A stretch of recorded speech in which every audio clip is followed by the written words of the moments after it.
پاکستان تحریک انصاف کے رہنما شہباز گل کی گاڑی کو موٹر وے پر حادثہ پیش آیا۔ ذرائع کے مطابق شہباز گل کے ہمراہ 3 افراد کار میں سوار تھے جو معمولی زخمی ہوئے۔ واقعہ لاہور اسلام آباد موٹر وے M2 پر پیش آیا۔ شہباز گل کی گاڑی کو پیچھے سے آنے والی گاڑی نے ٹکر ماری ہے۔ دوسری جانب موٹر وے پولیس نے حادثے کی ابتدائی تحقیقات مکمل کر لیں۔ ذرائع کے مطابق حادثہ موٹر وے M2 خان کا ڈوگرہ تحصیل صفدرآباد ضلع شیخوپورہ میں پیش آیا۔ شہباز گل گاڑی نمبر ATU 866 پر اسلام آباد سے لاہور جا رہے تھے۔ موٹر وے پولیس نے حادثے کی CCTV فوٹیج کا جائزہ لے لیا ہے۔ بظاہر شہباز گل کی گاڑی کا حادثہ نیچرل معلوم ہوتا ہے۔ رپورٹ کے مطابق پچھلی گاڑی کی جانب سے بروقت بریک نہ لگنا حادثے کا باعث بنا۔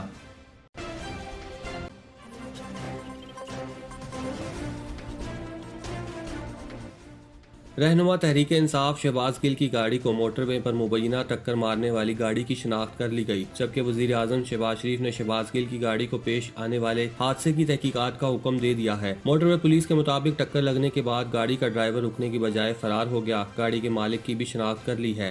موٹر وے پولیس حکام کا کہنا ہے کہ متعلقہ شخص تک جلد پہنچ جائیں گے۔ موٹر وے کے افسران پر مشتمل ٹیم تحقیقات کر رہی ہے۔ وزیر اعظم آفس سے جاری اعلامیے کے مطابق وزیر اعظم شہباز شریف نے شہباز گل کی گاڑی کو پیش آنے والے حادثے کی تحقیقات کا حکم دیتے ہوئے کہا ہے کہ انصاف کے تمام تقاضے پورے کیے جائیں۔ وزیر اعظم نے شہباز گل اور ان کے ساتھیوں کے زخمی ہونے پر اظہار ہمدردی اور افسوس کرتے ہوئے شہباز گل اور دیگر زخمیوں کو بہترین طبی امداد فراہمی کی ہدایت کی ہے۔ خیال رہے کہ آج پاکستان تحریک انصاف کے رہنما شہباز گل موٹر وے پر ٹریفک حادثے میں زخمی ہو گئے تھے۔ ترجمان موٹر وے پولیس کے مطابق شہباز گل کی گاڑی کو حادثہ خان کا ڈوگرہ کے قریب پیش آیا۔ گاڑی میں موجود افراد کو معمولی نوعیت کی چوٹیں آئیں۔ ترجمان موٹر وے پولیس کا کہنا تھا کہ حادثے میں کسی دوسری گاڑی کے ملوث ہونے کے شواہد نہیں ملے۔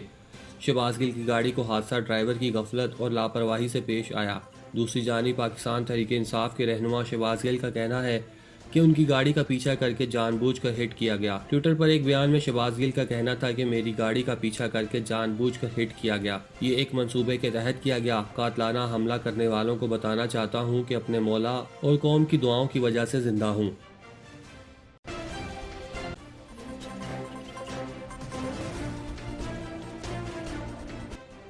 سابق صدر آصف علی زرداری نے کہا کہ صدر تھا اس وقت بھی ملک کو امیر بنا رہا تھا اور اب بھی امیر ممالک میں شامل کروں گا۔ سابق صدر آصف علی زرداری کا کہنا ہے ہمارا یہ نصیب نہیں ہے کہ پاکستان ہمیشہ ایک غریب ملک رہے۔ جب صدر تھا اس وقت بھی ملک کو امیر بنا رہا تھا اور اب بھی امیر ممالک میں شامل کروں گا۔ نواب شاہ میں چک نمبر 3 میں کارکنوں سے خطاب کرتے ہوئے سابق صدر آصف علی زرداری کا کہنا تھا کہ ملک اور اس ملک کی معیشت بھی میں ٹھیک کروں گا، اس ملک کو وہ عزت دلواؤں گا جو اس ملک کی پہچان ہے۔ آصف علی زرداری کا کہنا تھا کہ پہلا معرکہ ہم مار چکے ہیں، آگے بھی کامیابیاں ہماری ہی ہوں گی۔ پاکستان کے بچوں، اپنے کارکنوں اور عوام کے لیے ساری دنیا سے لڑنے کو تیار ہوں۔ یہی وجہ ہے کہ اکثر لوگ مجھے کہتے ہیں I love you more۔ ان کا کہنا تھا کہ ہمارا یہ نصیب نہیں ہے کہ پاکستان ہمیشہ ایک غریب ملک رہے۔ صدر تھا تو اس وقت بھی ملک کو امیر بنا رہا تھا اور اب بھی امیر ممالک میں شامل کروں گا۔ سابق صدر کا کہنا تھا کہ میں ساتھیوں سے کہتا ہوں کہ رشتہ کرنا آسان ہوتا ہے مگر ووٹ لینا بہت مشکل۔ جیل کی سختیوں نے مجھے بہت کچھ سکھایا۔ ساتھی کہتے ہیں نواب شاہ میں گرمی بہت ہے، آپ کو تکلیف ہوگی۔ میں کہتا ہوں کیا میں پیرس میں پیدا ہوا تھا؟ میری پیدائش نواب شاہ کی ہے اور گرمی میرا کچھ نہیں کر سکتی۔ میں یہاں کا موسم بھی ٹھیک کروں گا اور ماحول بھی۔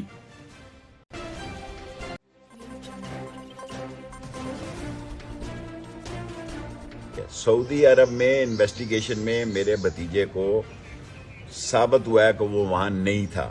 اگر کوئی بھی پیپلز پارٹی کا نون لیگ کا مریم اورنگزیب یا احسن اقبال یا جو یہ کہہ دیں کہ راشد شفیق وہاں تھا تو میں ذمہ دار ہوں۔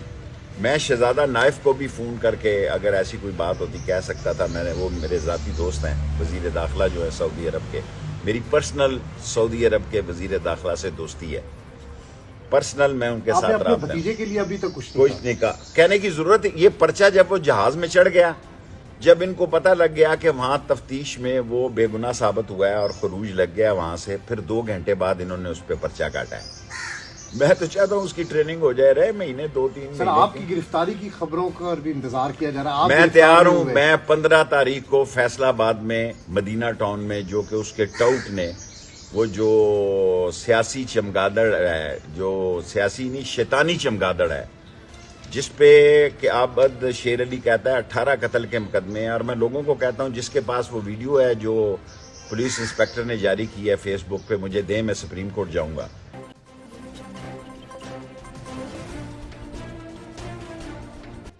پاکستان تحریک انصاف نے بیرونی سازش پر حکومتی کمیشن کو مسترد کر دیا۔ پریس کانفرنس سے خطاب کرتے ہوئے رہنما P T I Fawad Chaudhry نے کہا کہ آپ نے کہا ہم کمیشن بنائیں گے کہ امپورٹڈ حکومت کو لانے کے لیے غیر ملکی سازش نہیں ہوئی۔ تحریک انصاف ایک ہی کمیشن مانے گی جو آزاد عدلیہ کے تحت بنے گا۔ فواد چودھری نے وفاقی وزیر اطلاعات مریم اورنگزیب کو مخاطب کرتے ہوئے کہا کہ لگتا ہے آپ گھبرائی ہوئی ہیں، پہلے تو میرا مشورہ ہے گھبرانا نہیں ہے۔ انہوں نے کہا کہ آپ نے خود کبھی کونسلر کا الیکشن نہیں لڑا، آپ ملک کے سب سے بڑے لیڈر کے بارے میں بات کر رہی ہوتی ہیں۔ رہنما پی ٹی آئی نے کہا کہ پرائم منسٹر اور ان کی کابینہ کو مشورہ ہے کہ آپ نے گھبرانا نہیں ہے، آپ کے گھبرانے کا وقت کل کے جلسے کے بعد شروع ہوگا جب عمران خان اسلام آباد آنے کی کال دیں گے۔ انہوں نے کہا کہ جب سے یہ حکومت آئی 24% دہشت گردی میں اضافہ ہوا اور چینی شہریوں پر بھی حملے ہوئے۔ ان کا کہنا تھا کہ بار بار فرح کو ساتھ ملوث کرنے کی بات کی جا رہی ہے، ابھی تک آپ ان پر کوئی کیس کیوں نہیں بنا سکے؟ ایک ہی کیس ہے کہ ان کے اثاثے 40-45 کروڑ سے بڑھ کر 80 کروڑ تک چلے گئے، آپ ان پر الزام ثابت کرنے کی بجائے روز پریس کانفرنس کر رہے ہیں۔ انہوں نے کہا کہ میں عمران خان اور ان کی کابینہ کی عوام کو مبارکباد دینا چاہتا ہوں، کبھی ایسا نہیں ہوا کہ کوئی حکومت گئی ہو اور ان کا کوئی سکینڈل سامنے نہ آیا ہو۔ ان کا کہنا تھا کہ ہماری معیشت کی گاڑی بغیر ڈرائیور کے چل رہی ہے۔ پاکستان کا سب سے اہم مسئلہ اس وقت انرجی بحران ہے۔ آج 3 ہفتے ہو گئے انرجی کا وزیر ہی نہیں لگایا جا سکا۔ ان کے ہاں وزارتوں کی بندربانٹ پیسوں کو لے کر ہو رہی ہے۔ فواد چودھری نے کہا کہ پاکستان میں کسی قسم کی امپورٹڈ حکومت کو بیرون ملک کو اڈے دینے کی اجازت نہیں دیں گے۔ سابق وفاقی وزیر نے کہا کہ عمران خان کے ایبسلیوٹلی ناٹ کے بعد ان کو وزارت عظمیٰ سے ہٹانے کی سازش شروع ہوئی۔ پاکستان کے اوپر بیرونی سازش کے تحت ایک امپورٹڈ حکومت مسلط کر دی گئی۔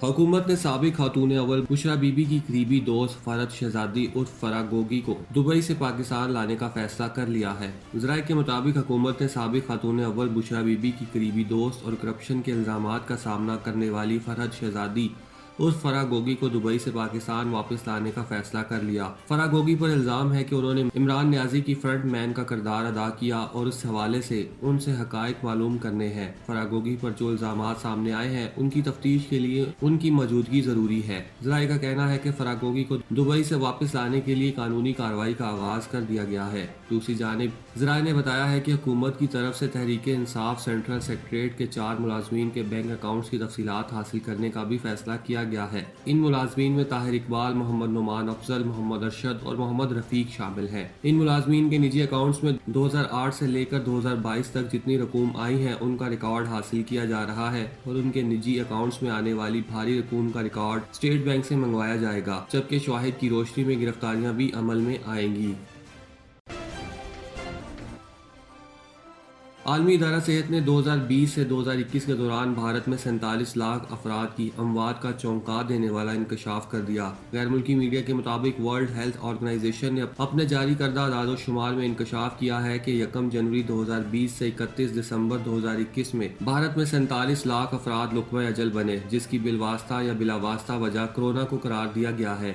عالمی ادارہ صحت نے دعویٰ کیا ہے کہ دنیا میں اموات کی شرح 1,49,00,000 رہی۔ اس حوالے سے WHO کے ڈائریکٹر جنرل ڈاکٹر ٹیڈروس کا کہنا ہے کہ پیش کردہ ڈیٹا صرف وبائی صورتحال کو واضح نہیں کرتا بلکہ تمام ممالک کو اپنا ہیلتھ سسٹم کو بہتر بنانے کی ترغیب دلاتا ہے۔ WHO کے مطابق بھارت میں 1 جنوری 2020 سے 31 دسمبر 2021 تک بالواسطہ یا بلا واسطہ ریکارڈ 47 لاکھ اموات ہوئی ہے، جبکہ بھارتی حکام نے اموات کی تعداد 5,20,000 بتائی ہے۔ ورلڈ ہیلتھ آرگنائزیشن کے جاری کردہ ڈیٹا کے مطابق مارچ میں ملک بھر میں 62,000 افراد بخار کے باعث انتقال کر گئے۔ اموات میں اضافہ ستمبر 2020 میں ہوا جب کورونا کی پہلی لہر نے بھارت کو اپنی لپیٹ میں لے لیا، جبکہ اپریل، مئی اور جون دوسری لہر کے دوران 2021 میں 27 لاکھ افراد لقمہ اجل بنے۔ شمالی کوریا نے پابندی کے باوجود ایک بار پھر اپنے مشرقی ساحل پر بیلسٹک میزائل تجربہ کیا، جس پر جنوبی کوریا اور جاپان نے شدید تحفظات کا اظہار کیا ہے۔ عالمی خبر رساں ادارے کے مطابق شمالی کوریا نے اپنے جوہری قوتوں کو تیز کرنے سے اپ ڈیٹ کرنے کی مہم کے تحت بیلسٹک میزائل تجربہ کیا ہے۔ یہ میزائل شمالی کوریا کے مشرقی ساحل سے سمندر کی طرف داغا گیا۔ شمالی کوریا کے سخت حریف اور پڑوسی ملک جنوبی کوریا کے جوائنٹ چیف آف سٹاف نے الزام عائد کیا ہے کہ شمالی کوریا کا میزائل تجربہ بیلسٹک میزائل تجربہ تھا۔ میزائل نے تقریباً 470 کلومیٹر سفر طے کیا، جبکہ فضا میں اس کی بلندی کی حد 780 کلومیٹر تھی۔ جنوبی کوریا کے جوائنٹ چیف آف سٹاف نے مزید بتایا کہ یہ میزائل تجربہ بھی شمالی کوریا کے دارالحکومت پیانگ یانگ کے علاقے میں بین الاقوامی ہوائی اڈے کے قریب کیا گیا۔ یہ وہی علاقہ ہے جہاں شمالی کوریا نے اپنے سب سے بڑا بین البراعظمی بیلسٹک میزائل تجربہ کیا تھا۔ شمالی کوریا کا رواں برس 14واں میزائل تجربہ ہے اور تازہ ترین میزائل تجربہ اس وقت کیا گیا ہے جب جنوبی کوریا کے نئے صدر 5 دن بعد اپنا عہدہ سنبھالیں گے۔ جنوبی کوریا، جاپان اور امریکہ نے شمالی کوریا کے بیلسٹک میزائل تجربے کی شدید الفاظ میں مذمت کی ہے۔